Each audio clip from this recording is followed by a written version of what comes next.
বন্ধুরা, আজকে আমি বানাবো আলু পোস্ত। 3 কিলো মতন আলু নিয়েছি।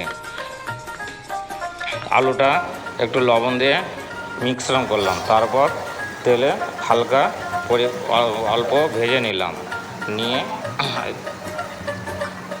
উঠিয়ে রাখলাম।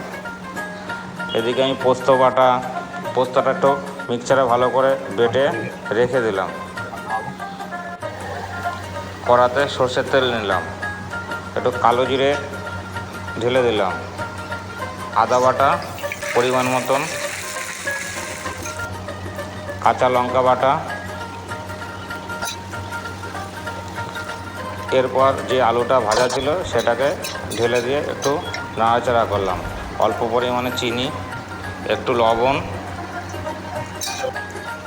পোস্ত যে বাটাটা ছিল সেটা এর ভিতরে ঢেলে একটু নাড়াচাড়া করলাম। মোটামুটি 10 মিনিট পর আমাদের আলু পোস্ত হয়ে গেছে।